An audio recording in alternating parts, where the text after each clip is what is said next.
तो जो subject start करने वाले सभी को पता ही है, स्ट्रक्चर एनालिसिस। अच्छा बात सुनो, आपके जो जेई के अंदर स्ट्रक्चर एनालिसिस का जो पार्ट है, कौन कौन सा पार्ट है? मेरे ख्याल से डिटर्मिनेसी है, डिटर्मिनेसी और शायद एनालिसिस ऑफ प्रोसेस, ये दो चैप्टर है बस। ठीक है, सुनो ध्यान से। ऐसा नहीं है कि हम लोग जेई के पर्सपेक्टिव से पढ़ेंगे, जो ये दोनों चैप्टर्स हैं मैं आपको कंप्लीट कराऊंगा, बट सिर्फ जेई के लिए आपको ये दो चैप्टर्स पढ़ने हैं। अगर आपको कंटिन्यू करना हुआ तो हम बाद में जितने भी आपके एई के चैप्टर्स हैं या फिर जो ईएस का सिलेबस होता है उसको कवर कर लेंगे। Is it clear to everyone? आप ऐसा मत सोचना कि सर जेई के लिए पढ़ा, नहीं, जो दोनों चैप्टर्स मैं आपको पढ़ाऊंगा वो कंप्लीट पढ़ाऊंगा जैसे अब तक पढ़ते आए हैं हम लोग। ठीक है बात? और इसमें मेरे ख्याल से हमें शायद 10 to 12 क्लास लगेंगी। जेई के अंदर आपका स्ट्रक्चर कोई सवाल नहीं रुकेगा इसके बाद, क्योंकि हम लोग क्लास में करने ही क्या वाले हैं, क्वेश्चन करने वाले हैं। एक और चीज का ध्यान रखोगे, क्लास में जो भी आपको थ्योरी बताई जाएगी, आप कोई भी बुक पकड़ोगे, चाहे वो आप गुप्ता गुप्ता लगाओ चाहे ब्यूथ लगाओ, आपको कंप्लीट लगानी है वो तब, क्योंकि स्ट्रक्चर में ऐसा नहीं है कि आपने थ्योरी पढ़ ली और क्वेश्चन प्रैक्टिस नहीं किए तो आपको कॉन्फिडेंस आएगा। बिल्कुल भी नहीं आएगा। आपको कॉन्फिडेंस ही तभी आएगा जब आप नंबर ऑफ क्वेश्चन प्रैक्टिस करोगे। हाँ, उन नंबर ऑफ क्वेश्चन को प्रैक्टिस करने से पहले आपको थियोरटिकल पॉइंट एक एक दिमाग में क्लियर होना चाहिए। ऐसा नहीं है, क्योंकि बहुत बच्चे, देखो मुझे पता है बच्चे क्या करते हैं, बच्चे स्ट्रक्चर में क्वेश्चन देख के थ्योरी बनाते हैं। हाँ या ना, सही बोल रहा हूँ ना ये चीज? क्योंकि आपको कंप्लीट थ्योरी नहीं पता होती तो आप ये मान लेते हो कि जो बुक में जिस बंदे ने क्वेश्चन सॉल्व किया हुआ है वो एकदम सही सॉल्व किया हुआ है, और उसी चीज को आप अपने नोट्स में ऐड कर लेते हो। तो वो आपको काम नहीं करना। आपको यहाँ पे कंप्लीट नॉलेज दिया जाएगा, उस कंप्लीट नॉलेज के हिसाब से आप क्या करोगे, क्वेश्चन सॉल्व करोगे। ठीक है बात?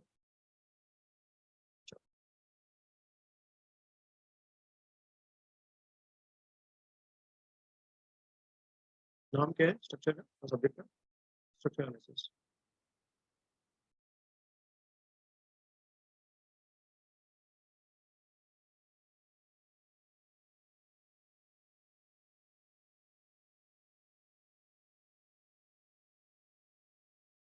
जब भी कोई सब्जेक्ट पढ़ते हैं सबसे पहले आपको क्या बताता हूँ कि सब्जेक्ट निकल के कहाँ से आया। मेरे ख्याल से इसमें शायद बताने की जरूरत नहीं है। ये चीज हम लोगों ने सोम में भी देखी थी, और सेम चीज कहाँ देखी थी, आरसीसी में भी। कैसे? सिविल के अंदर जो आपके पास स्ट्रक्चर यूनिट है, कंप्लीट सिविल की जो स्ट्रक्चर यूनिट्स है, आपने उसको दो पार्ट में डिवाइड कर रखा है। कौन कौन सा पार्ट है वो? पहले पार्ट में अपन क्या करते हैं, पहले पार्ट में हम लोग किसकी स्टडी करते हैं? पहले पार्ट में हम स्ट्रक्चर का एनालिसिस करते हैं, और दूसरा पार्ट जो आपने डिवाइड कर रखा है उसमें आप क्या करते हो, उसमें आप स्ट्रक्चर की डिजाइनिंग करते हो। जब स्ट्रक्चर का आप एनालिसिस करते हो, आपने फर्दर एनालिसिस दो सब्जेक्ट्स में डिवाइड कर रखा है। कौन कौन सा? एक तो स्ट्रेंथ ऑफ मटेरियल, और दूसरा क्या, जो दूसरा पढ़ने वाले हो, स्ट्रक्चर एनालिसिस।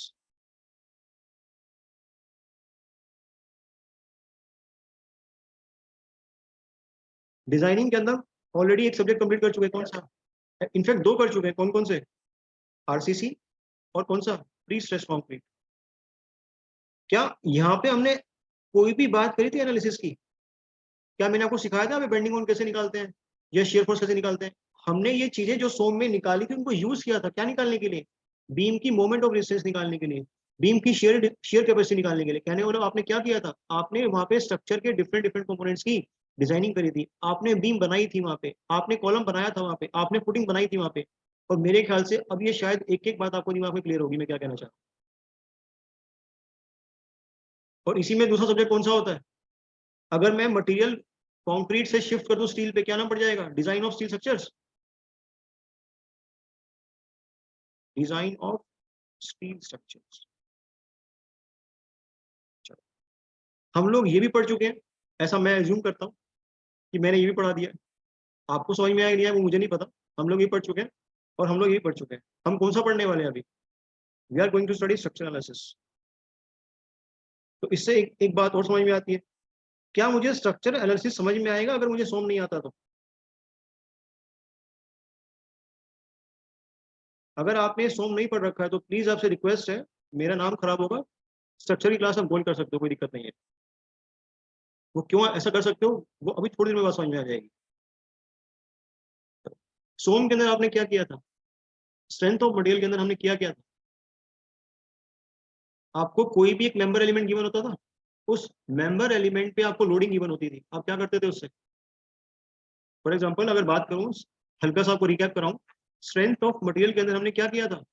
कोई भी आपके पास मेंबर था, फॉर एग्जांपल बीम है,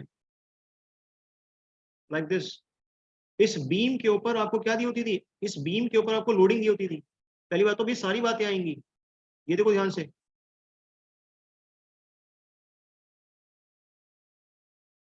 अगर बात करें बीम की इस वाली एक्सिस की, ये कौन सी एक्सिस है बीम की, this is the longitudinal axis of the beam, ध्यान रखना। और ये दोनों एक्सिस कौन सी है बीम के पास, ये बीम के पास है, दोनों की दोनों कैसी axis, transverse axis, vertical transverse और कौन सी ट्रांसवर्स, हॉरिजॉन्टल ट्रांसवर्स, ध्यान रखना। बीम एक ऐसा एलिमेंट था जिसके ऊपर कैसी लोडिंग आती थी, ये तो हमने सो में भी देख लिया और आरसीसी में देख लिया। बीम एक ऐसा एलिमेंट है जिसके ऊपर, जिसको हम किसके लिए डिजाइन करते हैं, जिसको हम ट्रांसवर्स लोडिंग के लिए, और वो भी कौन सी ट्रांसवर्स, ट्रांसवर्स भी कौन सी, ट्रांसवर्स भी वर्टिकल ट्रांसवर्स, हॉरिजॉन्टल ट्रांसवर्स नहीं, वर्टिकल ट्रांसवर्स। तो ये आपने बीम के ऊपर लोडिंग लगा के दी थी मेरे को सोम के अंदर, आपको लोडिंग पता थी, आपको पता था बीम है, आपने किया क्या था सोम के अंदर, हमने किया क्या था, हमने इस स्ट्रक्चर का, इस बीम का क्या किया था, इस बीम का एनालिसिस किया था। और अगर मैं बोल रहा हूं कि मैंने बीम का एनालिसिस किया था, इससे मतलब क्या हुआ, इससे मतलब क्या हुआ, बीम के अंदर की आपने इंटरनल फोर्सेस की कैलकुलेशन करी थी, और वो इंटरनल फोर्सेस क्या थे, चाहे वो शेयर फोर्स हो, चाहे वो बेंडिंग मोमेंट हो, और चाहे वो क्या हो, चाहे वो torsion. Is it clear to everyone? एक और चीज, क्या हमने सपोर्ट कंडीशन की बात करी थी यहाँ पे, कि बीम के पास कैसे सपोर्ट कंडीशंस है,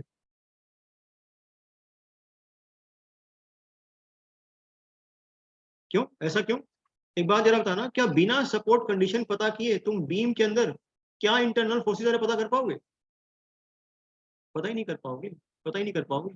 तो सबसे पहले आपके पास क्या गिवन था, सबसे पहले आपके पास एक्सटर्नल लोड गिवन था, उस एक्सटर्नल लोडिंग के कारण आपने क्या निकाला था, आपके पास एक्सटर्नल लोडिंग गिवन थी, उस एक्सटर्नल लोडिंग की हेल्प से आपने क्या निकाला था, आपने सपोर्ट रिएक्शंस को निकाला था, आपने सपोर्ट रिएक्शंस को निकाला था।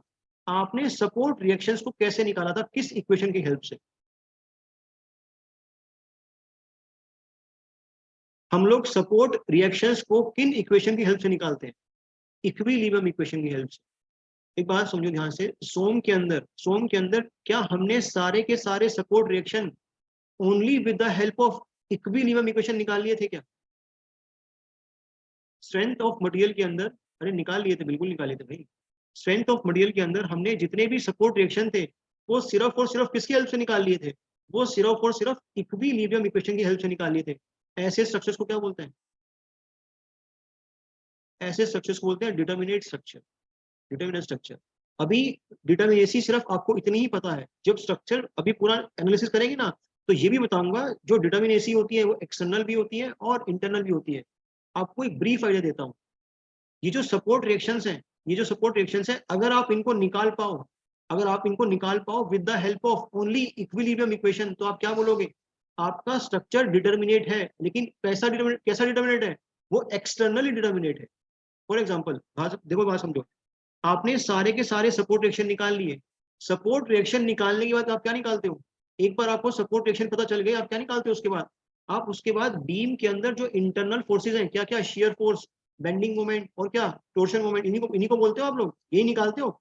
अगर बात सुनो ध्यान से, एक बार अगर आपको एक्सटर्नल रिएक्शन पता चल गए और आप इंटरनल फोर्सेस को इजीली कैलकुलेट कर पा रहे हो only with the help of equilibrium equation, क्या बोल दो स्ट्रक्चर कैसा है, इस बार फिर से वापस बोल दोगे स्ट्रक्चर कैसा है, डिटर्मिनेट है, बट कैसा डिटर्मिनेट है इस बार स्ट्रक्चर इंटरनली डिटर्मिनेट है, एक्सटर्नली डिटर्मिनेट तो था ही था, साथ में कैसा है वो, साथ में इंटरनली डिटर्मिनेट भी है। Is it clear to everyone?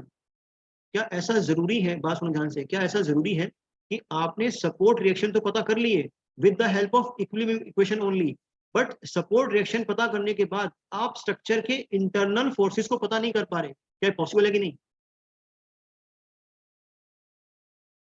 Possible है ना। आपने स्ट्रक्चर के रिएक्शंस को पता कर लिया, आपने स्ट्रक्चर के जो सपोर्ट रिएक्शंस हैं इनको पता कर लिया with the help of equilibrium equations only. Structure क्या बोलोगे, कैसा स्ट्रक्चर है, आप बोल दोगे स्ट्रक्चर डिटर्मिनेट तो है, बट कैसा डिटर्मिनेट है, वो एक्सटर्नली डिटर्मिनेट है, बट सपोर्ट रिएक्शन पता करने के बाद उसका इंटरनल फोर्सेस का आप पता नहीं कर पा रहे, सिर्फ इक्विलिब्रियम इक्वेशन यूज करके, क्या बोल दोगे स्ट्रक्चर कैसा है, स्ट्रक्चर इनडिटर्मिनेट है, बट कैसा इनडिटर्मिनेट है, इंटरनली इनडिटर्मिनेट है। Is it clear to everyone?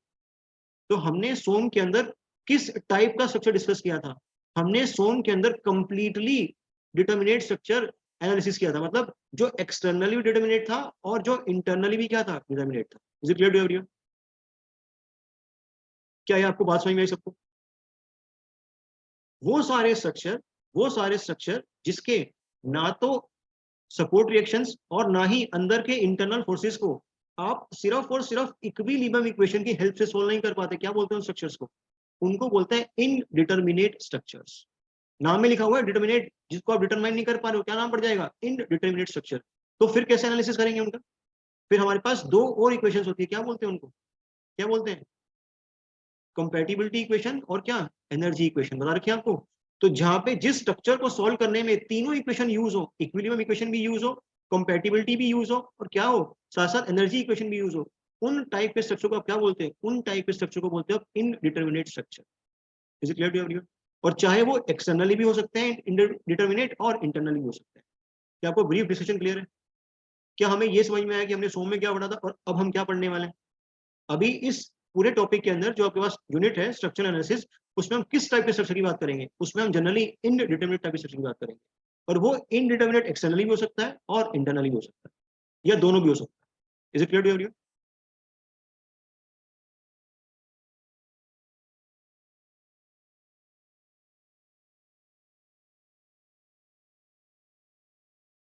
जो सामने लिखा है वो लिख लो, डन लिखो, चलते हैं। यहाँ पे एक चीज लिख सकते हो, वैसे तो मैं लिखवा देता हूँ आपको।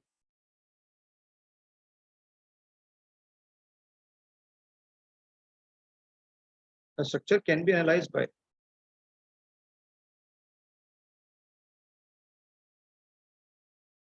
First equilibrium equation,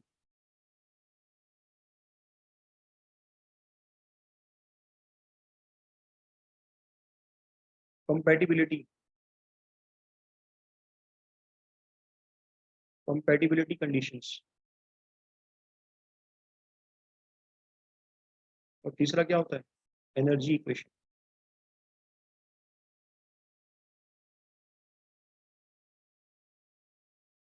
energy equation. तो ये तीनों इक्वेशन आपको लगेंगी स्ट्रक्चर को क्या करने के लिए? स्ट्रक्चर को एनालाइज करने के लिए। और वापस पूछ रहा हूं आपसे, what do you understand by analysis of structure? अगर आपसे कोई पूछे इंटरव्यू में कि स्ट्रक्चर के एनालिसिस से आप समझते क्या हो, स्ट्रक्चर के एनालिसिस से आप समझते क्या हो? उसके इंटरनल फोर्सेस को क्या करना, उसके इंटरनल फोर्सेस का पता करना।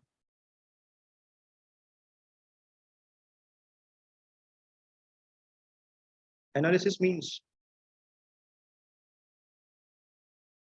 To find out the to find out the internal forces. Internal forces, इन्हीं इंटरनल फोर्सेस को क्या बोलते हैं? Member forces. क्यों? क्योंकि सारे के सारे इंटरनल फोर्सेस आएंगे कहाँ पे? आपके मेंबर के अंदर तो आएंगे, और कहाँ पे आएंगे? इंटरनल फोर्सेस बोल लो या फिर क्या बोल लो, मेंबर फोर्सेस बोल लो।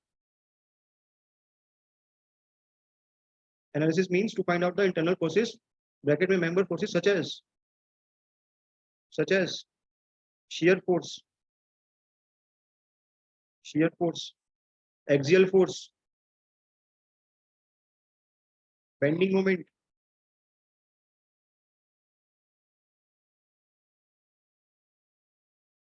और टॉर्शनल मोमेंट, और टॉर्शनल मोमेंट। दूसरी बात क्या डिस्कस करी थी? क्या सपोर्ट कंडीशन पता किए बिना ये तीनों ये चीजें निकाल सकता हूं मैं? सपोर्ट रिएक्शंस को निकाले बिना क्या मैं इंटरनल फोर्सेस निकाल सकता हूं? तो क्या मुझे बाय डिफॉल्ट सपोर्ट रिएक्शन पता करने पड़ेंगे? या फिर तुम एक बार दिमाग लगा के बताओ, अगर सपोर्ट पे कोई रिएक्शन ही डेवलप नहीं होगा तो क्या इंटरनल फोर्सेस की कोई कहानी बनेगी? बताना यार। अगर मान के चलो, देखो ध्यान से, ये बीम है, हाइपोथेटिकल कंडीशन, ये बीम हवा में है, मतलब एयर में है बिल्कुल, इसको कोई सपोर्ट कहीं से नहीं है, ये बिल्कुल एकदम फ्रीली सस्पेंडेड बीम है। इसके ऊपर कितनी ही लोडिंग लगा दो, क्या इस बीम के अंदर कोई shear force, bending moment, axial force, torsion moment आएगा कुछ? अरे कुछ भी नहीं आएगा। कभी भी स्ट्रेसेस कब आते हैं? जब आप ऑब्जेक्ट को क्या करते हो? रेस्ट्रेन करते हो, रेस्ट्रेन करते हो। और आप ऑब्जेक्ट को रेस्ट्रेन कैसे कर रहे हो यहाँ पे, उसको सपोर्ट कंडीशन प्रोवाइड करके। Is it clear? ध्यान रखना, छोटी छोटी बातें नोट करो, चलते हैं थोड़ा।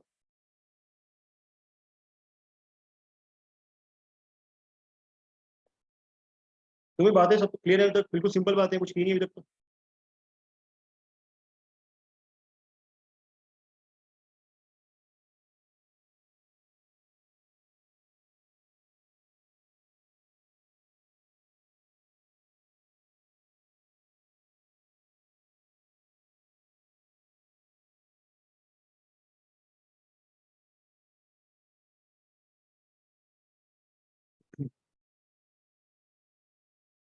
चलो आगे,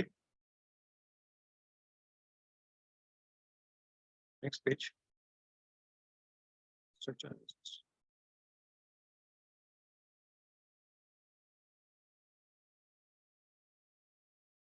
आज की जो क्लास है बिल्कुल बेसिक जाएगी, तो परेशान मत होना कि सर ये तो हमें आता है।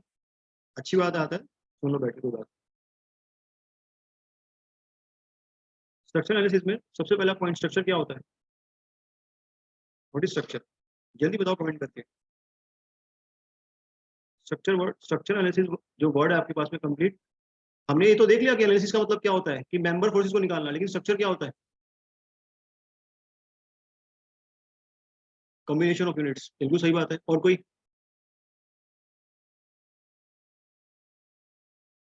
Combination of beams. जरूरी नहीं है सिर्फ बीम्स हो, जैसे फॉर अगर देखो ना, जो आपका घर है, क्या आपका घर एक स्ट्रक्चर है? उसमें बीम्स भी होंगी, कॉलम्स भी होंगे, फाउंडेशन भी होगी, स्लैब भी होगी, सब कुछ होगा। तो क्या मैं बोल सकता हूँ स्ट्रक्चर एक बॉडी है of connected parts which are designed for a particular loading. बोल सकता हूँ ये चीज as a civil point of view से, कि स्ट्रक्चर एक बॉडी है कनेक्टेड पार्ट्स की। वो कनेक्टेड पार्ट्स कुछ भी हो सकते हैं, चाहे बीम हो, चाहे कॉलम हो, चाहे फुटिंग हो, कुछ भी हो सकते हैं, चाहे ना भी हो। फॉर एग्जाम्पल डैम, क्या डैम के अंदर कोई बीम होती है क्या? क्या डैम के अंदर कोई कॉलम होता है क्या? तो स्ट्रक्चर हमारे पास एक बॉडी है कनेक्टेड मेंबर्स की, जिसको आपने डिजाइन किया गया है किसके लिए? तो एक पर्टिकुलर लोड को क्या करने के लिए, बियर करने के लिए या रेजिस्ट करने के लिए। देख सकते हैं,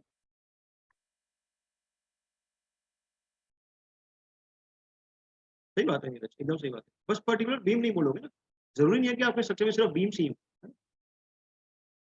हमेशा लिखोगे structure can be defined as,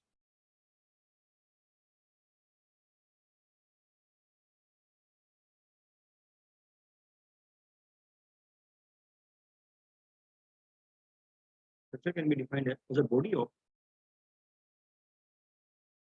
connected parts,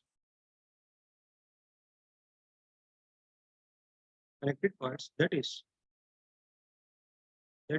designed to carry loads, is designed to carry loads even if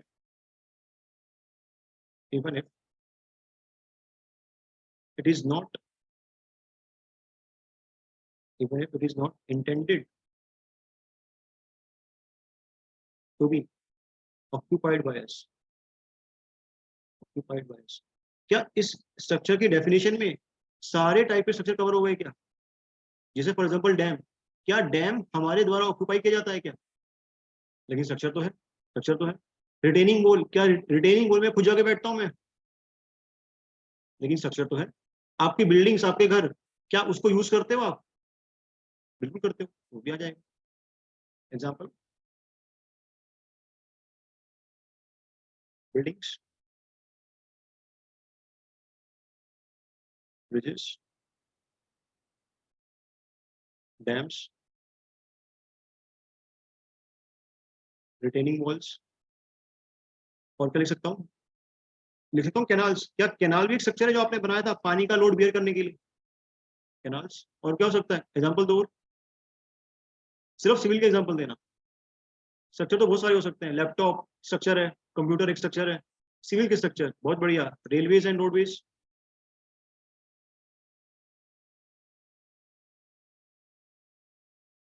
और टनल्स, बहुत बढ़िया, सिमिलर टनल्स हो सकता है, एक्सेट्रा। जितने भी सिविल में आप यूनिट्स डिफाइन करते हो सारे स्ट्रक्चर ही हैं आपके, क्योंकि सिविल के अंदर जितने भी आपने यूनिट्स डिजाइन किए होंगे वो प्रैक्टिकली कुछ ना कुछ लोड क्या कर रहे होंगे, वो कुछ ना कुछ लोड बियर कर रहे हैं। एक्वाडक्ट, सही बात है, नोट कर लो इसको। चलो, उसके बाद हमने क्या देखा कि एम क्या है हमारा, एम ऑफ इस सब्जेक्ट का हमारा एम क्या है, aim of structure analysis.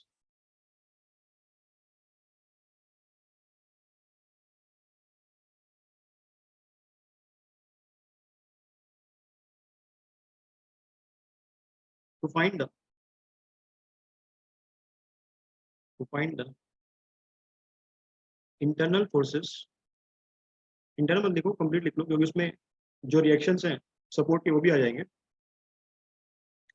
To find the forces and moments in various components, in various components और parts of the structure, parts of the structure basically क्या है। अब ध्यान से देखो बात, इसको थोड़ा सा और ब्रॉड कर दिया, क्योंकि अगर मैं बात करूं पार्ट्स ऑफ द स्ट्रक्चर की, तो सपोर्ट भी स्ट्रक्चर का पार्ट होंगे क्या। अगर बात करें पार्ट ऑफ द स्ट्रक्चर की, जो सपोर्ट आप लगा रहे हो वो भी क्या हो जाएंगे, वो भी स्ट्रक्चर का पार्ट होंगे। और जो स्ट्रक्चर के अंदर अंदर मेंबर होंगे, क्या वो भी स्ट्रक्चर का पार्ट है क्या, पार्ट हो जाएगा। तो पार्ट ऑफ द स्ट्रक्चर में क्या आ जाएगा, आपके मेंबर्स भी आ जाएंगे और सपोर्ट्स भी आ जाएंगे, सपोर्ट कंडीशंस और मेंबर्स, मेंबर्स या एलिमेंट्स जो आपने यूज कर रखे हैं स्ट्रक्चर को बनाने के लिए। आसान लग रहा है, अब तक कुछ दिक्कत तो नहीं आ रही किसी को, सब्जेक्ट बहुत आसान भी है, कुछ है ही नहीं इसके अंदर। सबसे आसान टॉपिक सिविल में सॉर्म और स्ट्रक्चर ही है, कुछ नहीं करना, ये कुछ रटना तो है नहीं इसके अंदर। अगर आपकी प्रैक्टिस है तो सवाल बना लोगे आप, अगर आपको चीजें विजुअलाइज होती है तो समझ जाओगे सब्जेक्ट।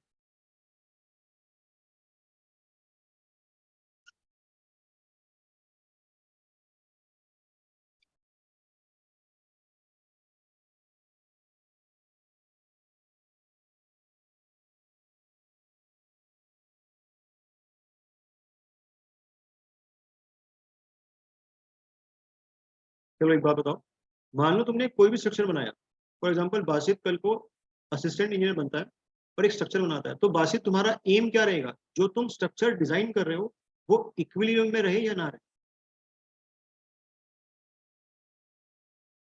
अब तुम्हारे दिमाग में सर, तुम्हारे दिमाग में दो चीजें आनी चाहिए, सर आप किस इक्विलिब्रियम की बात कर रहे हो। मेरे पास कितने टाइप के इक्विलिब्रियम होते हैं, तीन टाइप के। कौन कौन से होते हैं तीन टाइप के इक्विलिब्रियम, विक्रांत, सबने देख लिया।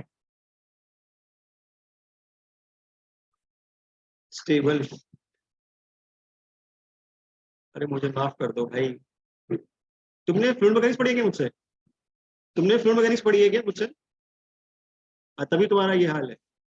अरे भूल जाओ भाई, स्टेबल वो फ्लूइड बॉडी की बात थी। आसमा ने बताया कौन कौन से इक्विलिब्रियम होते हैं, एक स्टैटिक होता है, दूसरा कौन सा होता है, डायनेमिक इक्विलिब्रियम होता है।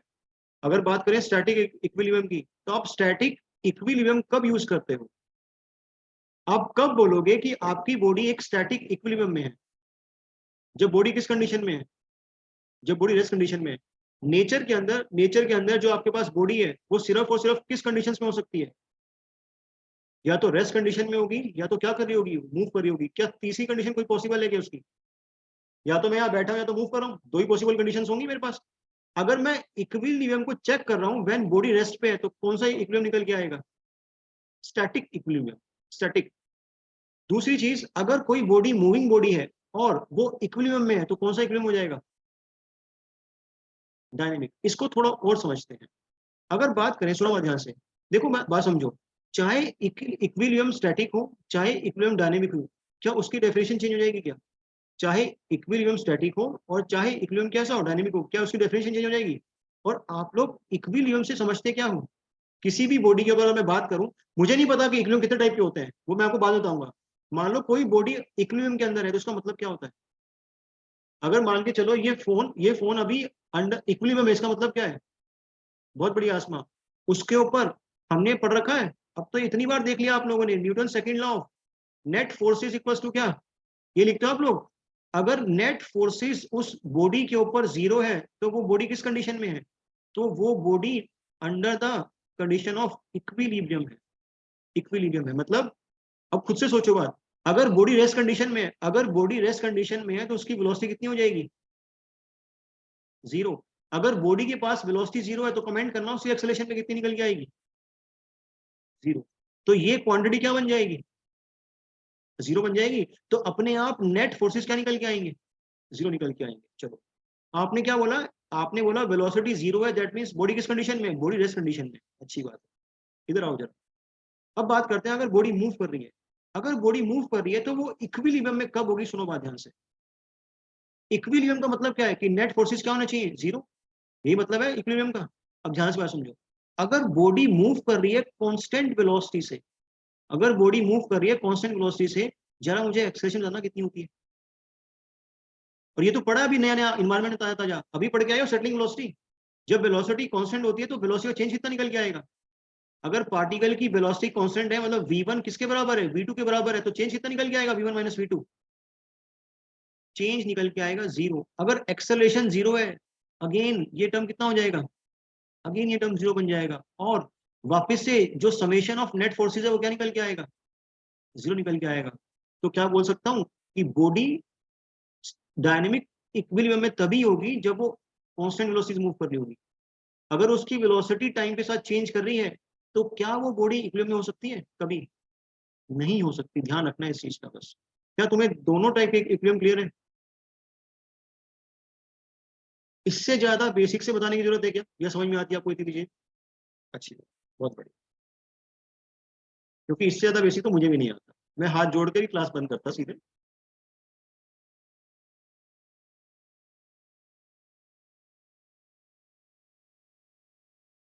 ये सिमरन ने कौन सी स्माइली भेजी है? पता नहीं क्या क्या भेजते रहते हैं लोग।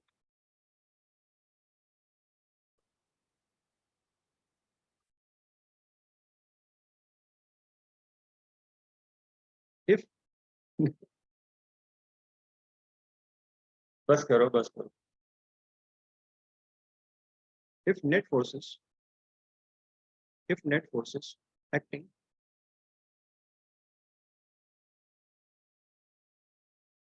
On the body is 0। इस स्टेटमेंट को कैसे लिखते हैं mathematically? Summation F x, summation F क्या? ये लिखना सही है या ये लिखना सही है? बताना। या ये दोनों लिखना सही है? दोनों सही है, क्योंकि हमने 10th के अंदर सिर्फ फोर्सेस पढ़े थे। कोई जरूरी नहीं है कि आपकी जो बॉडी है उसके ऊपर सिर्फ फोर्सेस एक्ट करें, मूवमेंट भी एक्ट कर सकता है। आई बात समझ में? तो दोनों लिखोगे ध्यान से। लेकिन हम बोलते वक्त क्या यूज करेंगे? सिर्फ हम बोलते वक्त सिर्फ फोर्सेस यूज करेंगे, ध्यान रखना। If net forces acting on the body is 0, then the body is said to be in, is said to be in equilibrium condition, is said to be in equilibrium.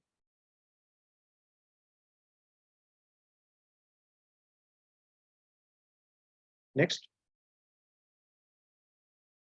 Equilibrium आपके पास दो type के हो सकते हैं, static और dynamic.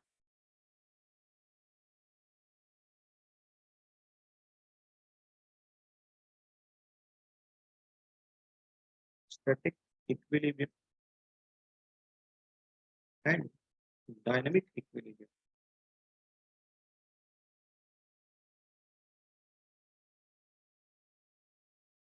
It is applicable when, it is applicable, is applicable for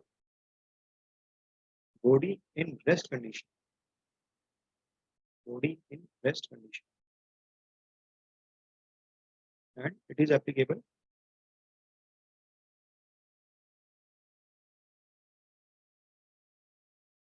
when body is moving,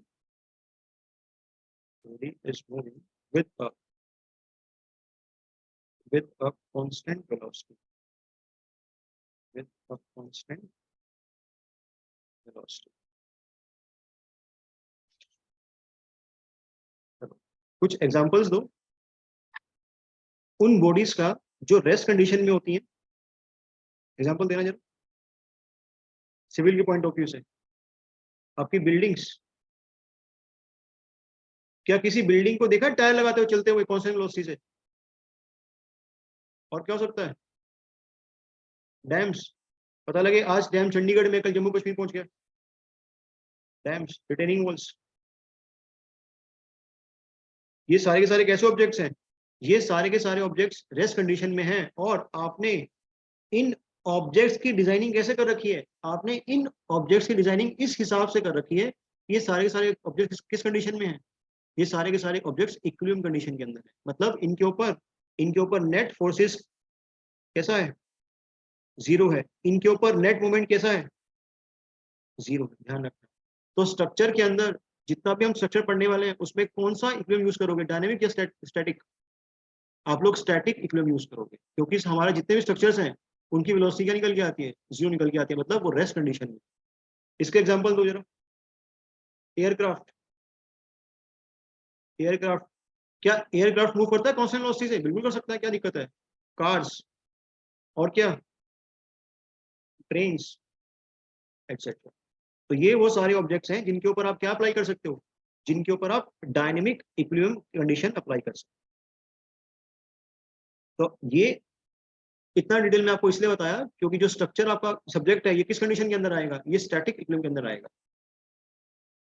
it comes under static equilibrium condition. Note कर।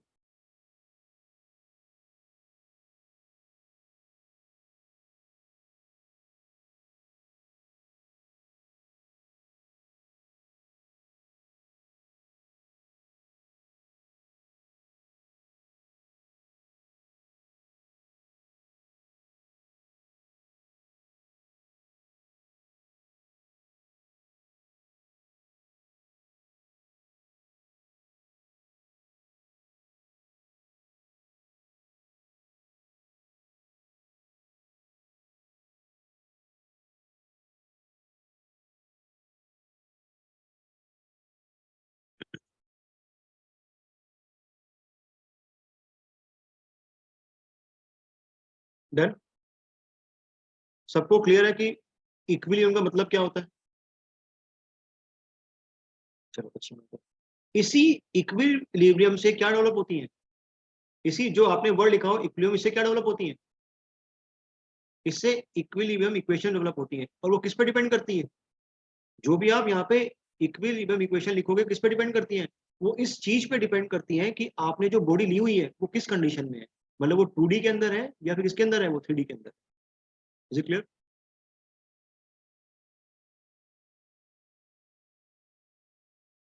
Next point.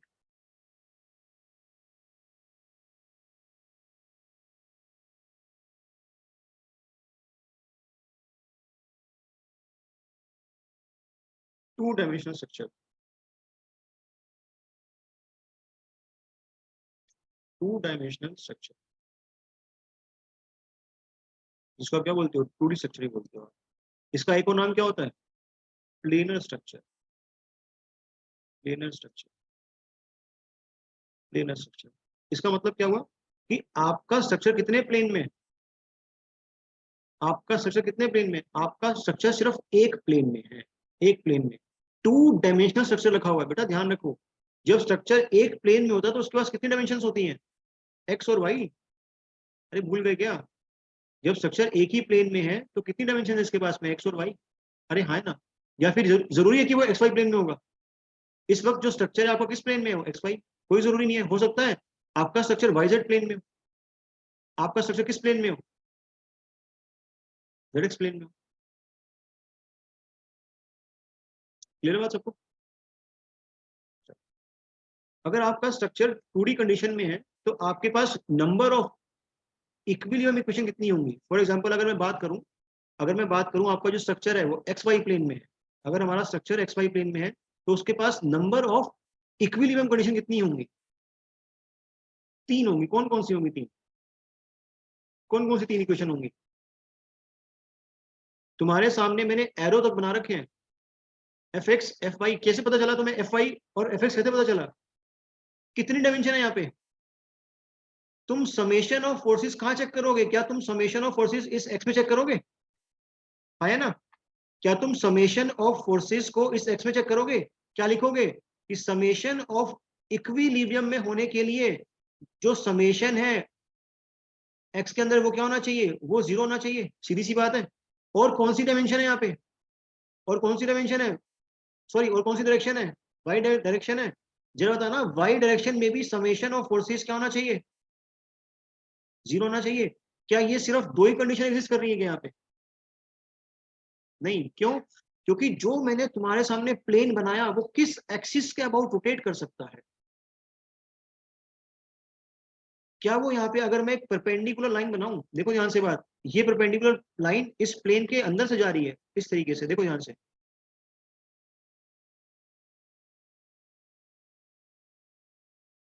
अगर मैं एक मोमेंट लगाऊं तो क्या आपका ये प्लेन इस एक्सिस के अबाउट, इस जेड जेड एक्सिस के अबाउट रोटेट कर जाएगा क्या? जरा बताना मेरे को।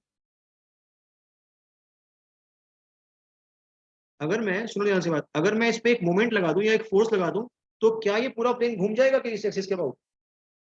फॉर एग्जाम्पल बना के दिखाता हूं आपको, देखो ध्यान से।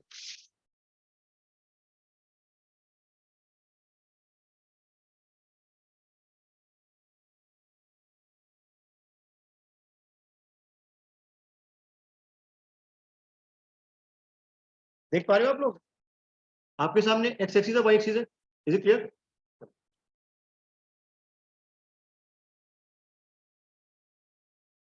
नंबर के नमूने हैं। चलो जरा बताना, ये कौन सी एक्सिस मैंने निकाली अभी? ये मेरा पेन किस एक्सिस को वो कर रहा है, डिनोट कर रहा है? जेड एक्सिस को। चलो अब ध्यान से देखो बात, ध्यान से देखो। अभी मैं किस एक्सिस में फोर्स लगा रहा हूं? वाई में। क्या ये ऑब्जेक्ट आपका जो पेज है ऊपर जा रहा है क्या वाई में? मेरे फोर्स लगाने पे ऊपर जा रहा है क्या? तो इसका summation of forces in Y कितना है? जीरो है। जीरो है, चलो अच्छी बात है। अब ध्यान से देखो बात, मैं इस पे फोर्स लगा रहा हूं किस डायरेक्शन में अभी? एक्स में। क्या एक्स में मूव कर रहा है ये? क्या एक्स में मूव कर रहा है? नहीं। तो इसका समेशन ऑफ फोर्सेस एक्स में कितना है? जीरो है। अब जरा ध्यान से देखना, क्या ये ऑब्जेक्ट मूव कर रहा है क्या अभी? ये, क्या ये मूव कर रहा है क्या अभी? चेक करो ध्यान से। और क्या रोटेट कर रहा है क्या ये? क्या रोटेट कर रहा है क्या? कि ये किस एक्सिस के अबाउट रोटेट कर रहा है? वो कौन सी एक्सिस है जिसके अबाउट रोटेट कर रहा है? Z axis. अगर मैं कुछ ऐसा अरेंजमेंट कर दूं, फॉर एग्जांपल अगर मैं इसको यहां से पकड़ लूं, अगर मैं इसको यहां से पकड़ लूं और यहां से रोटेट करने की कोशिश करूं, क्या अब रोटेट कर रहा है ये? इमेजिन करना, यहां से पकड़ लिया मैंने, क्योंकि मेरे दो ही हाथ है, तीन हाथ नहीं है। एक मैंने पेन पकड़ रखा पीछे, यहां से मैंने पकड़ रखा है और यहां से मैं रोटेट करने की कोशिश कर रहा हूं, क्या रोटेट होगा ये? क्या रोटेट हो गया? तो तुम क्या बोलोगे, तुम्हारा ये कंप्लीट पेज किसके अंडर हो गया? ये complete page under the action of क्या है? इक्विलिब्रियम में, क्योंकि समेशन एफ एक्स भी जीरो है, समेशन एफ वाई भी जीरो है। लेकिन तुमने मोमेंट किस एक्सिस के अबाउट लिए? तुमने मोमेंट लिए जेड एक्सिस के अबाउट। आई बात समझ में आप लोग को? जो मोमेंट निकल के आती है किसके अबाउट निकल के आई? वो ये मोमेंट निकल के आई summation of M Z equals to क्या? जीरो। तो अगर आप स्टडी कर रहे हो किसी भी प्लेनर स्ट्रक्चर को, तो हमारे पास कितनी इक्विलिब्रियम कंडीशन है? हमारे पास सिर्फ और सिर्फ तीन कंडीशन है।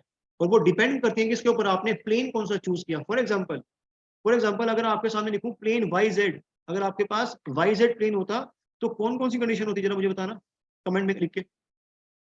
अगर मेरे पास वाई जेड प्लेन होता तो क्या होता? क्या summation F Y equal to zero निकल के आता? बिल्कुल आता निकल के। क्या summation F Z equal to निकल के आता? जीरो, बिल्कुल निकल के आता। और क्या होता? Summation M x equal to क्या निकल के आता?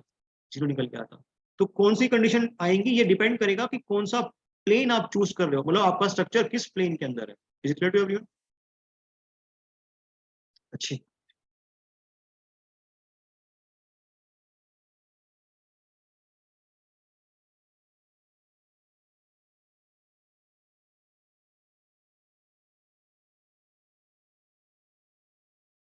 for two-dimensional structure for two-dimensional structure or planar structure in xy plane। तो मैंने एग्जांपल लिया यहाँ पे, in xy plane we will have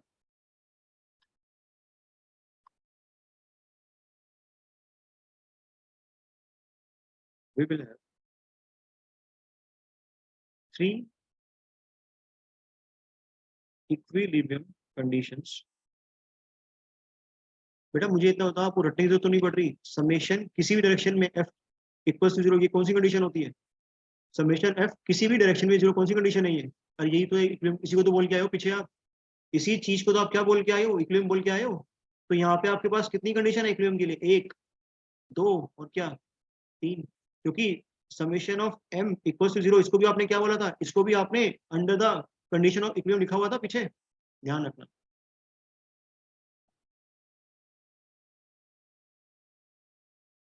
जिस पॉइंट ऑफ टाइम पे तुमने चीजों को रटना स्टार्ट किया, तुम्हारा दिमाग वहीं बंद हो जाएगा तो भूल जाना स्ट्रक्चर पे. कौन कौन सी हो जाएंगे यहाँ पे? Summation F x equals to 0, summation F Y equals to 0, summation M Z equals to 0. ध्यान रखना है इसे. चलो अब खुद ही बता दो, अगर मैं किसी 3D स्ट्रक्चर को स्टडी कर रहा हूँ तो कितनी कंडीशन होंगी? सारी आ जाएंगी. 6 आ जाएंगी. कौन कौन सी? समेशन एम जेड भी आ जाएगा, एम एक्स भी आ जाएगा, एम वाई भी आ जाएगा, और कौन सा? एफ एक्स भी आ जाएगा. सब कुछ आ जाएंगे. 3 dimensional structure.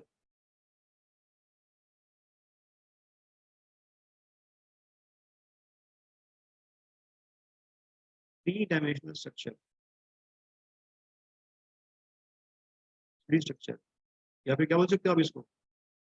Space structure. Space structure बहुत बढ़िया.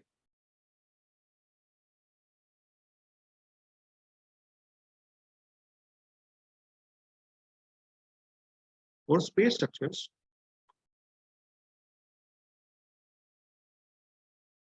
both 3D और space structures, we have 6 equilibrium conditions.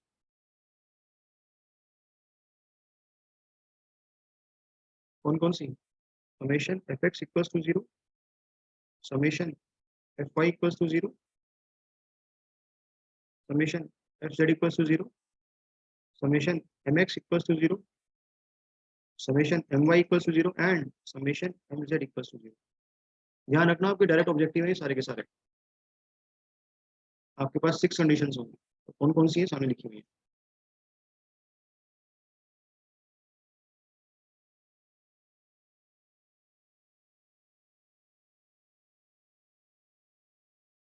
Note करो.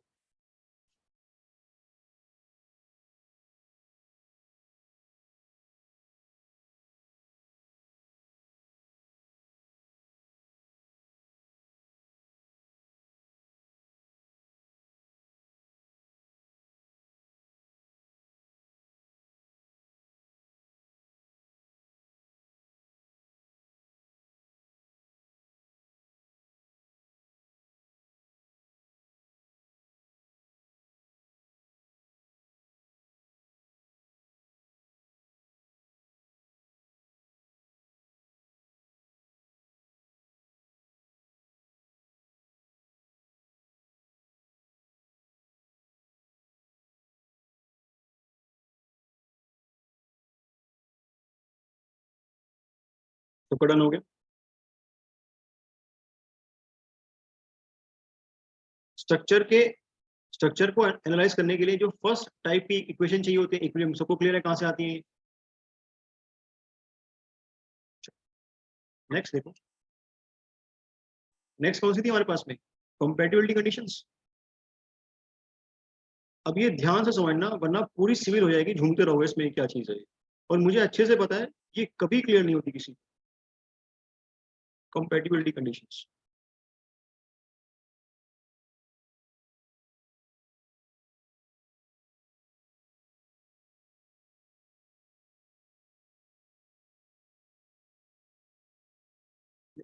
अगर बिल्कुल बेसिक मतलब बताऊंगा आपको कंपैटिबिलिटी का मतलब क्या होता है इसका. अगर बिल्कुल बेसिक चीज कुछ भी समझ में नहीं आता, कंपैटिबिलिटी का मतलब होता है वो कंडीशंस जो आपको नोन है पहले से. मतलब वो आपके, अगर आपको नोन क्यों है, अगर समझो कहां से कंपैटिबिलिटी का मतलब, कंपैटिबिलिटी कंडीशंस क्या होती हैं? वो कंडीशंस जो आपको नोन है, और वो कंडीशंस आपको नोन क्यों होती हैं? क्योंकि वो कंडीशंस किसी की क्या होती हैं? वो कंडीशन किसी की कैरेक्टरिस्टिक शो कर रही होती है। क्या आपको बात समझ में मैंने क्या बोला? कंपैटिबिलिटी कंडीशंस वो कंडीशंस हैं जो मुझे पहले से ही पता है, और मुझे पहले से ही क्या पता होती है? मुझे पहले से ही किसी भी चीज की क्या पता होती है? कैरेक्टरिस्टिक पता होती है। ध्यान से देखो, अब मुझे एक बात बताओ, अभी जस्ट मैंने आपको बताया कि स्ट्रक्चर के अंदर कौन कौन से पार्ट्स होंगे। किसी भी स्ट्रक्चर के अंदर क्या क्या चीजें होंगी? एक तो मेंबर्स होंगे, और दूसरा क्या होगा? दो ही पार्ट्स होंगे स्ट्रक्चर के अंदर। एक तो मेंबर्स होंगे और दूसरे क्या होंगे? सपोर्ट्स होंगे, यही दो होंगे। तीसरा कोई चीज होगी क्या? बताना जरा। स्ट्रक्चर के अंदर कोई तीसरी चीज होगी? कोई तीसरी चीज नहीं होगी। तो कंपैटिबिलिटी कंडीशन सपोर्ट के लिए भी होगी, और कंपैटिबिलिटी कंडीशन किसके लिए होगी? मेंबर के लिए भी होगी। फॉर एग्जांपल ध्यान से देखो बात अभी, मैं ये मान रहा हूं आपको हल्का सा स्ट्रेंथ ऑफ मटेरियल पता है। देखो ध्यान से, फॉर एग्जांपल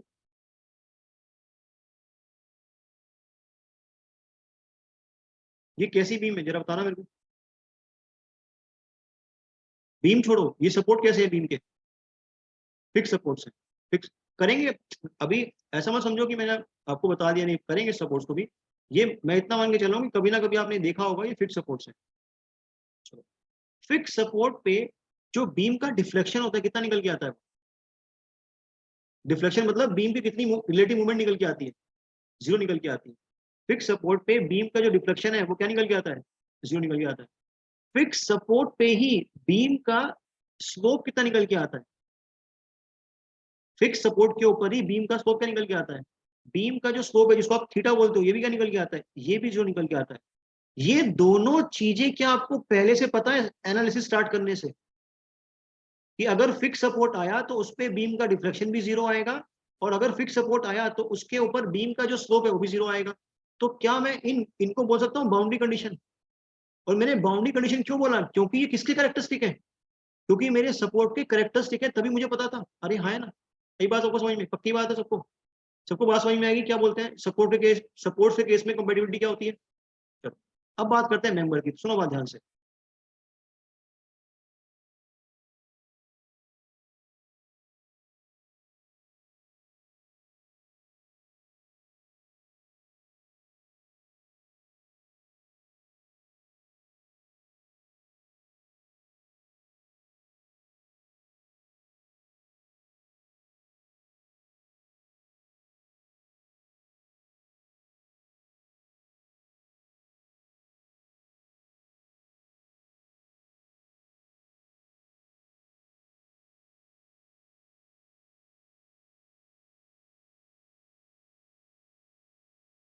एक ही एग्जांपल से आपको समझ में आ जाएगा कि क्या बोलना चाहता हूँ।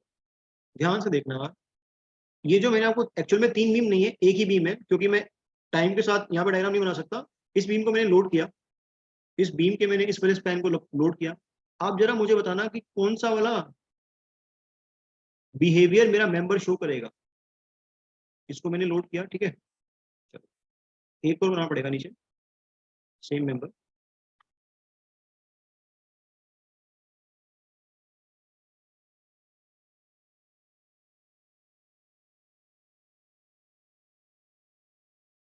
नाम दिया आपने इस बीम को ए बी सी। सिर्फ आपने ए बी स्पैन को लोड किया हुआ है। चलो देखो ध्यान से बात, मैं यहाँ पे तीन केस बनाऊंगा, आपको वो ये बताना है कि कौन सा केस सही है, ए बी सी।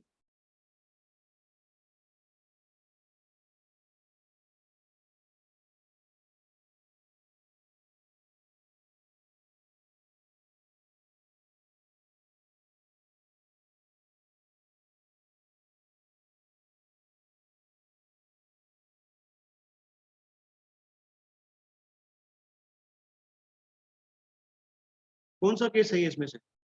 जब मैं स्पैन ए बी को लोड करूंगा, जब मैंने स्पैन ए, आपको स्क्रीन आ रही है सबको? कोई किसी को लैग तो नहीं आ रहा? जब मैं स्पैन ए बी को लोड करूंगा कौन सा केस बनेगा?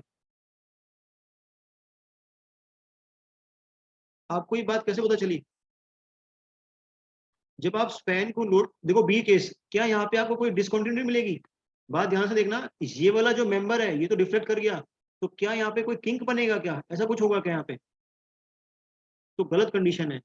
जब आप स्पैन को लोड करोगे, क्या ये सपोर्ट जो ऊपर चला जाता है क्या? सपोर्ट जरा बताना मेरे को, क्या ये सपोर्ट बीम के साथ ऊपर चला जाता है क्या? नहीं। क्या तीसरी कंडीशन होगी कि मेंबर कुछ इस तरीके से रिफ्लेक्ट करेगा? अरे हाँ, है ना।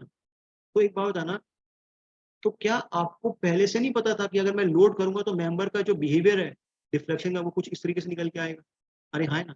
तो क्या ये कैरेक्टरिस्टिक आपको पहले से नहीं पता होगी एनालिसिस स्टार्ट करने से पहले कि अगर स्पैन ए बी को मैं लोड करूंगा तो जो मेरा मेंबर है वो कुछ इस तरीके से डिफ्लेक्ट करेगा? अरे हाँ, है ना।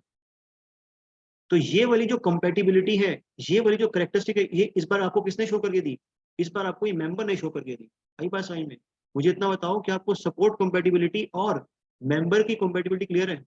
सपोर्ट की कंपेटिबिलिटी तो आपने बहुत बार देखी होगी, लेकिन मेंबर की कंपेटिबिलिटी आपको क्लियर है?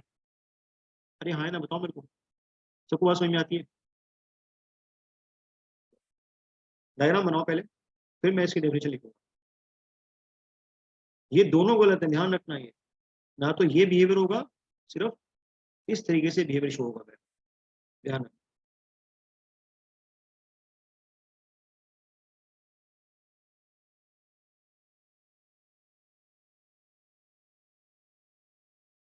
अब तो बस डेफिनेशन लिखनी है जो बुक में लिखी होती है, लेकिन एक्चुअल में कंपेटिबिलिटी क्या होती है ये आपके दिमाग में क्लियर होना चाहिए।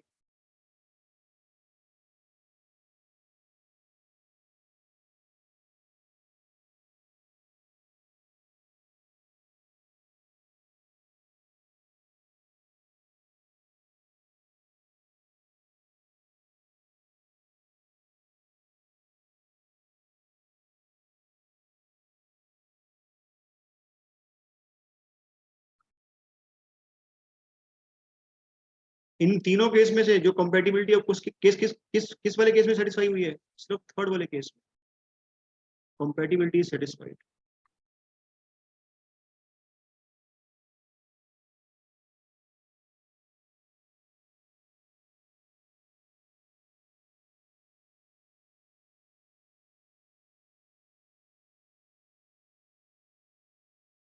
कंपेटिबिलिटी सेटिस्फाइड बन गया आपका डायग्राम?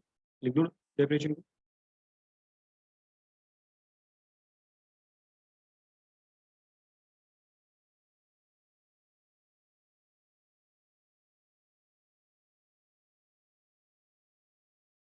जो डेफिनेशन अभी लिख रहा हूँ एग्जाम में बिल्कुल आपको ऐसी मिलेगी, ध्यान रखना।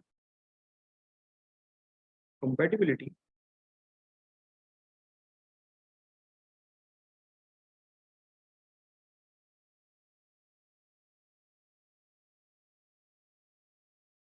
may be termed as, may be defined as, may be termed as continuity or good fit, continuity और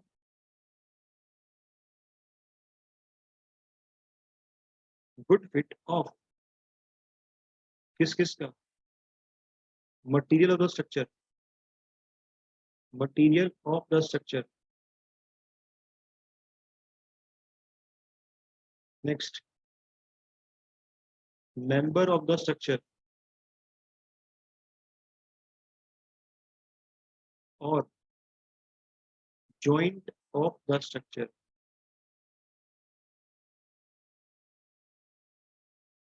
while being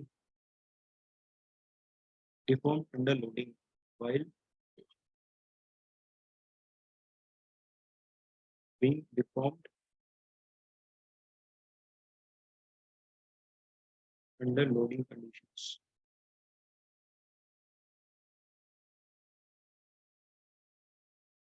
इस तरीके से कुछ लिखा मिलेगा आपको एग्जाम में।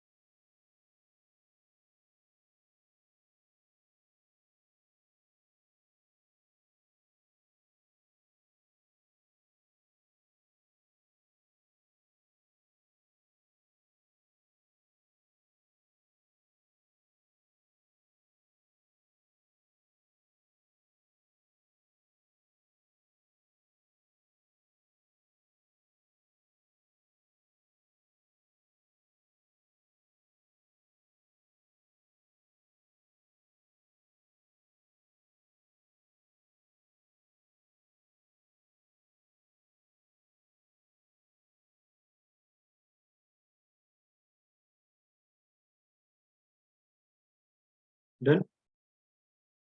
तीसरी जो कंडीशंस है जो आपको हेल्प करेगी आपके स्ट्रक्चर को एनालाइज करने में, कौन सी कंडीशन है? Energy equation. मुझे इतना बताओ, मैंने आपको सोम के अंदर दो एनर्जी की इक्वेशन बता रखी, कौन कौन सी, किस प्रिंसिपल बेस्ड है वो? कैस्टिग्लियानोस थ्योरम, नाम सुना आप लोगों ने? थ्योरम 1, थ्योरम 2, पूरे स्ट्रक्चर में वही लगेंगी, ध्यान रखना ये चीज। अभी उनकी बात इसलिए नहीं कर रहा हूँ क्योंकि उसकी रिक्वायरमेंट नहीं है। जब एक्चुअल में हम लोग स्टडी कर रहे होंगे इन डिटरमिनेंट स्ट्रक्चर, तब उसको कैसे अप्लाई करते हैं वो आपको पता जाएगा। Is clear? नेक्स्ट इज, हमने देखा कि जो स्ट्रक्चर है वो डिफरेंट डिफरेंट कंपोनेंट से बना हुआ है, तो अब हमें क्या करना है, उन डिफरेंट डिफरेंट कंपोनेंट्स को उठाना है, उनके कैरेक्टरिस्टिक को स्टडी करना है। और कैरेक्टरिस्टिक को स्टडी करने का मतलब क्या है कि वो स्ट्रक्चर का एलिमेंट कैसा है, किस टाइप का वो लोड बियर करता है। एक बात मुझे बताओ, मैं किसी भी स्ट्रक्चर के मेंबर के अंदर फोर्स तभी निकाल पाऊंगा ना इंटरनल, जब मुझे ये पता होगा कि वो किस टाइप का इंटरनल फोर्स उसके अंदर आएगा। या फिर ऐसा बोल सकता हूँ कि वो मेंबर किस टाइप का इंटरनल फोर्स रेजिस्ट करेगा। अरे हाँ, है ना। जैसे फॉर एग्जांपल अगर मैं आपसे बात करूं बीम की, तो मुझे बीम के अंदर पता है कि किस टाइप का इंटरनल फोर्स आता है, कोई बताना जरा मेरे को। अगर मैं बात करूं बीम की और बीम को एनालाइज करने बैठूं, तो बीम के अंदर किस टाइप का इंटरनल फोर्स आता है? शियर फोर्स, बेंडिंग मोमेंट, और क्या क्या आता है? कुछ केसेस में क्या निकल के आता है? टोर्शन मोमेंट निकल के आती है। चलो, अगर मैं बात करूं ट्रस की, तो ट्रस भी तो क्या एक स्ट्रक्चर ही तो है। ट्रस भी तो खूब सारे एलिमेंट से मिलकर बना हुआ है। तो ट्रस का जो सिंगल सिंगल एलिमेंट है उसके अंदर किस टाइप का इंटरनल फोर्स आता है? सिर्फ और सिर्फ एक्सियल। क्या आपने सुना कि ट्रस का जो एलिमेंट है उसके अंदर शियर फोर्स आता है या बेंडिंग मोमेंट आता है? तो जिन एलिमेंट से ट्रस बना होता है मिलके, वो सिर्फ कौन सा फोर्स रेजिस्ट करते हैं? वो सिर्फ एक्सियल फोर्स रेजिस्ट करते हैं। फॉर एग्जाम्पल, अगर आपका ब्रिज बना हुआ है केबल से, तो केबल एक ऐसा एलिमेंट है जो सिर्फ और सिर्फ कौन सा फोर्स सहन करता है? अरे, टेंशन कंप्रेशन तो नेचर ऑफ फोर्स है बेटा, मैं आपसे टाइप ऑफ फोर्स पूछ रहा हूँ। केबल जो एलिमेंट है वो कौन सा फोर्स रेजिस्ट करता है? एक्सियल। एक्सियल में भी कौन सा करता है? उसमें टेंशन करता है। आई बात समझ में? तो आपको गलत चीजें याद नहीं रखनी है। Is it clear to everyone? देखो, second point is type of member forming structure. Types of members. अरे ये क्या सिमरन क्लास से चली गई? ओ, मैंने ज्यादा बोल दिया कुछ? सॉरी बोल देना आप लोग। नहीं नहीं, on a serious note, she is very intelligent, मुझे ऐसा नहीं बोलना चाहिए। Types of members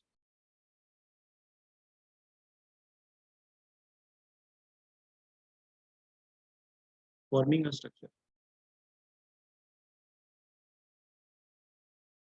types of member forming a structure. Different types के मेंबर्स होते हैं। फर्स्ट इज, अच्छा एक बात बताओ, क्या जरूरी है कि एक ही स्ट्रक्चर में हर एक टाइप का मेंबर प्रेजेंट हो?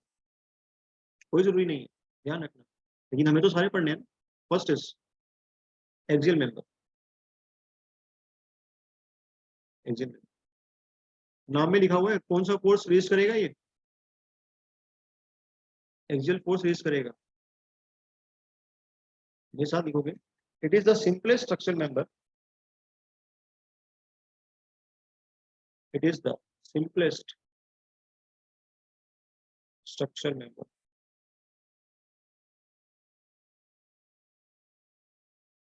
इसके एग्जांपल दो मेरे को। It is the simplest structure member which resist axial forces। इसके एग्जांपल दो। टाइज, कहाँ लगी होती है टाइज? स्ट्रट, कहाँ लगे होते हैं स्ट्रट? ये दोनों के दोनों कहाँ लगे होते हैं? ये दोनों के दोनों ट्रस में लगे होते हैं। ट्रस के अंदर जो टाइज है, जो टाइज है वो ट्रस का ऐसा एलिमेंट है जो एक्सियल फोर्स तो कैरी करता है, बस किस किस नेचर का? किस नेचर का? टेंसाइल नेचर का। टेंसाइल नेचर का, tensile axial force. Tensile axial force. Similarly, similarly strut भी क्या है? स्ट्रट भी एक ऐसा एलिमेंट है जो आप ट्रस में यूज करते हो, लेकिन ये भी एक्सियल फोर्स कैरी करता है, बट किस नेचर का? Compressive axial force. Compressive axial force. compressive axial force. Next point.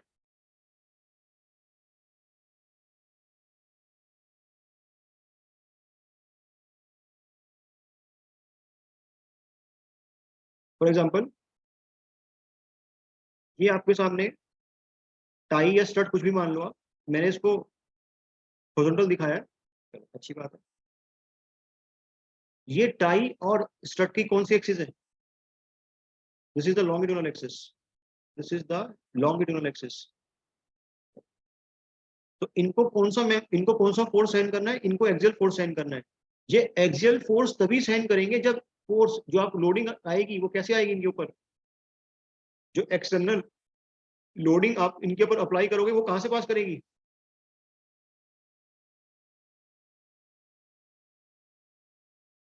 वो कहां से पास करेगी? वो इनकी एक्सिस से पास करेगी। क्या कोई जरूरी एक्सिस से पास कर जाए? क्या कोई जरूरी एक्सिस से पास कर जाए? कोई जरूरी नहीं है, कोई जरूरी नहीं है। बट हम कोशिश क्या करते हैं, कि जो एलिमेंट ट्रस में लगे होते हैं इस हिसाब से डिजाइनिंग करते हैं कि जो एक्सटर्नल लोड है वो कहां से पास करे, वो इनकी एक्सिस से पास करे। इससे फायदा क्या होगा? इससे मुझे फायदा क्या होगा? इससे मुझे ये फायदा होगा कि कोई भी मोमेंट निकल के नहीं आएगा। आई बात समझ में आपको? याद करो, अगर आप पी को डिस्प्लेस करोगे, इसेंट्रिसिटी दोगे, मोमेंट निकल के आएगी। पड़ा आरसीसी के अंदर, कॉलम्स के अंदर निकल के आएगी इसेंट्रिसिटी। वही काम करना है यहाँ पे। तो ये एक्सटर्नल लोडिंग है, एक्सटर्नल लोडिंग। तो आपने इनके ऊपर एक्सटर्नल लोडिंग कैसे लगाई? इनकी लॉन्गिट्यूडिनल एक्सिस के अलोंग लगा रखे, ध्यान रखना। This is the longitudinal axis of member, longitudinal axis of member. एक बार बताओ, क्लास में बोर हो रहे हो क्या? बहुत बेसिक चल रहा है, सिर्फ आज की बात है और शायद कल की बात है, परसों से क्वेश्चन हो जाएंगे तो चालू हो जाएगा।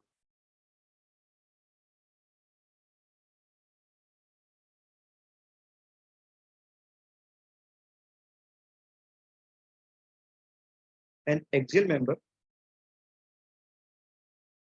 an axial member is a long straight body, is a long straight body on which the external forces, या सिर्फ फोर्सेस लिख सकते हो क्योंकि पता ही आपने अप्लाई किया, on which forces are being applied, forces are being applied। देखो ना, मैंने यहाँ पे लिख दिया ना, फोर्सेस आर बीइंग अप्लाइड, तो लिखने की जरूरत है एक्सटर्नल। तुम इंटरनल फोर्स अप्लाई कर सकते हो किसी बॉडी पे, वो तो खुद क्या होते हैं, वो तो इंड्यूस होते हैं। तो forces are being applied along the longitudinal axis, along the longitudinal axis। Next point,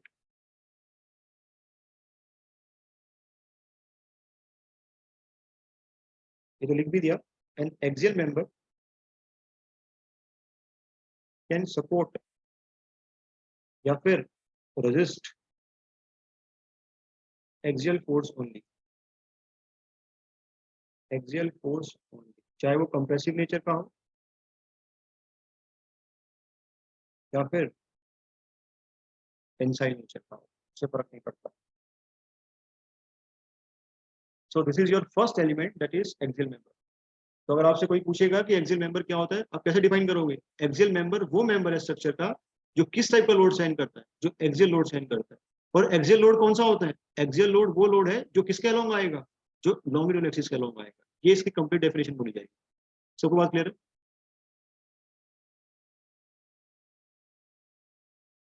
is it clear to everyone? Complete scenario of axial force, sorry axial member समझ में आया आपको? अब एक बात बताओ, क्या बीम एक एक्सियल मेंबर है क्या? नहीं, ध्यान रखना इस चीज।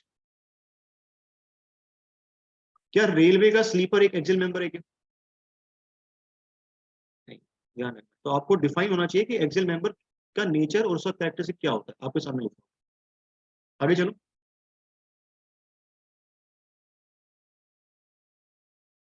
नेक्स्ट इज बीम्स और फ्रेम्स, बीम्स और फ्रेम्स। फ्रेम्स क्या होता है? फ्रेम्स खुद एक स्ट्रक्चर है जो किससे मिलकर बना हुआ है, बीम्स पर कॉलम, बीम्स प्लस कॉलम।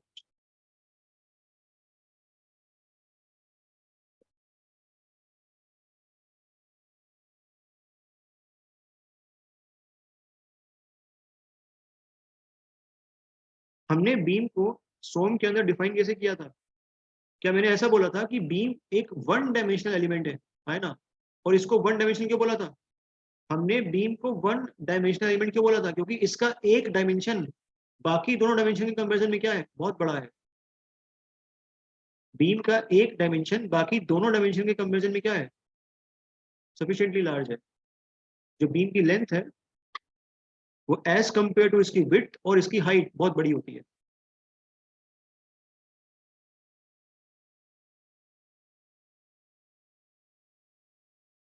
और अगर आपको फ्रेम दिखाऊं 2D के अंदर फ्रेम इस तरीके से,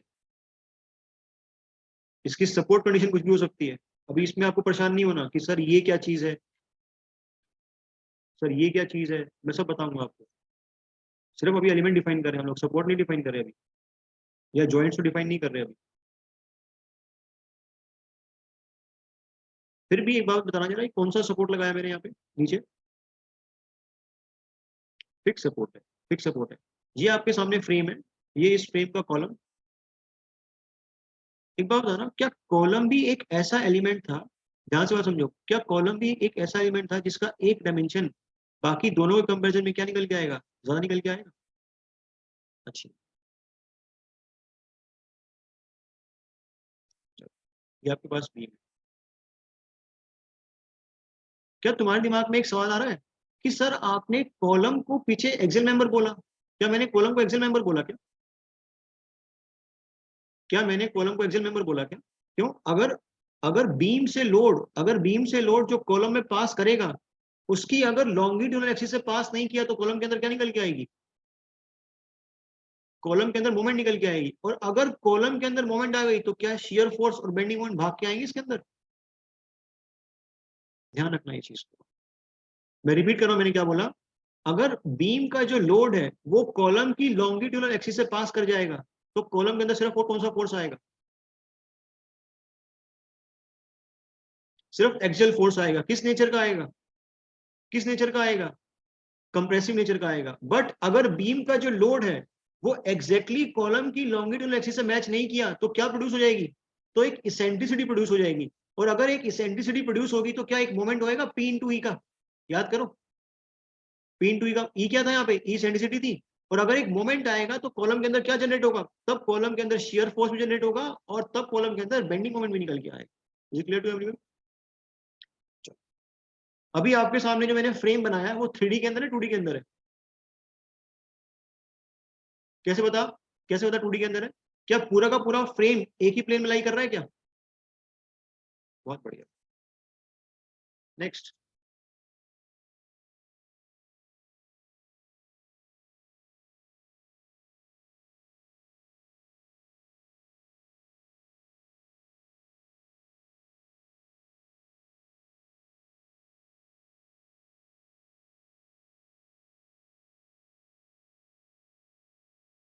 ये किस टाइप का फ्रेम है,